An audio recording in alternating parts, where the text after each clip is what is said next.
এই মুহূর্তে আমি দাঁড়িয়ে রয়েছি খুলনা নগরীর বয়রার আবাসিক এলাকায়। আপনারা দেখছেন আমার পিছনে বাচ্চারা খেলা করছে এবং আমি প্রায় আঁটু সমান পানিতে দাঁড়িয়ে আছি। শুধু এই বয়রা এলাকারই এই অবস্থা নয়, নগরীর গুরুত্বপূর্ণ অনেক সড়ক এবং অনেক আবাসিক এলাকার এই একই অবস্থা। নগরবাসী অভিযোগ করছে এর মূল কারণ হলো অপরিকল্পিতভাবে ড্রেনেজ ব্যবস্থা এবং অপরিকল্পিতভাবে বসতবাড়ি নির্মাণ।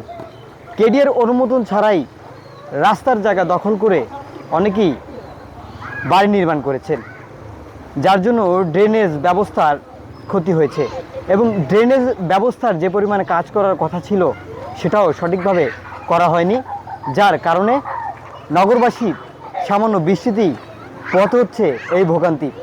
অনেক শ্রমিক সকালে এই বৃষ্টি ও বন্যার ভিতরে কাজ করতে বেরিয়েছে, কিন্তু কাজ করতে পারেনি। চলুন দেখে আসি নগর ঘুরে নগরীর কি অবস্থা। দীর্ঘদিন যাবতীয় সমস্যাটা আমাদের ভিতরে আসলে বিরাজমান। বৃষ্টি হলেই আমাদের এই মধ্যখানে আবাসিক এলাকা, যদিও আসলে আবাসিক বলা হয়, কিন্তু যখনই বৃষ্টি হচ্ছে আপনি উইথিন 1 ঘন্টা 2 ঘন্টা বা 3 ঘন্টার ভিতর বৃষ্টি হলে আমাদের আবাসিকের ভিতরে নিচতলা অলরেডি একতলা আপনার হচ্ছে হাঁটু পানি হয়ে যায়। তো এটা জনদুর্ভোগ। এখান থেকে আসলে আমরা পরিত্রাণ চাই। বঙ্গোপসাগরে সৃষ্টি হওয়া নিম্নচাপটি স্থল নিম্নচাপে পরিণত হয়েছে। এর প্রভাবে খুলনায় 4 দিন ধরে বৃষ্টি হচ্ছে। এতে নগরের জীবনযাত্রা স্থবির হয়ে পড়েছে। কেউ জরুরি প্রয়োজন ছাড়া বাইরে বের হচ্ছেন না। তবে প্রতিদিনের আয় রোজগার নিয়ে চরম বিপাকে পড়েছেন খেটে খাওয়া নিম্ন আয়ের শ্রমজীবী মানুষ। মিস্ত্রির কাজ করি, এদারিং আজ 2-3 দিন কাজ নেই। এই ঝড় বৃষ্টিতে সব ডুবানো রয়েছে, রাস্তাঘাট বন্ধ, পানি যাচ্ছে না, ড্রেন ঘাট তো সবই বন্ধ রয়েছে।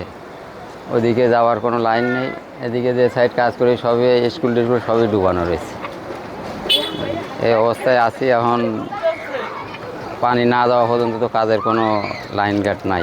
4 দিনের অবিরাম বৃষ্টিতে খুলনা কারিগরি প্রশিক্ষণ কেন্দ্র এবং মহিলা প্রশিক্ষণ কেন্দ্র থই থই করছে পানিতে। গভর্নমেন্ট ল্যাবরেটরি হাই স্কুলের মাঠেও হাঁটু সমান পানি।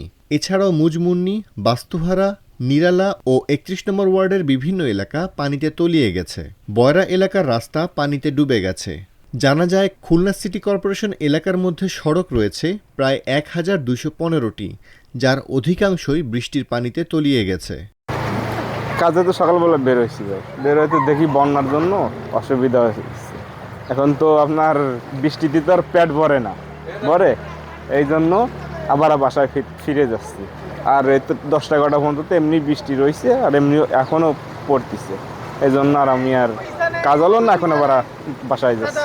খুলনা আবহাওয়া অফিসের জ্যেষ্ঠ আবহাওয়াবিদ আমিরুল আজাদ জানান, 15 থেকে 16 সেপ্টেম্বর সকাল পর্যন্ত আগের 24 ঘন্টাতেই খুলনায় মোট বৃষ্টি হয়েছে 154 মিলিমিটার। আজ সারাদিনও বৃষ্টি হওয়ার সম্ভাবনা রয়েছে।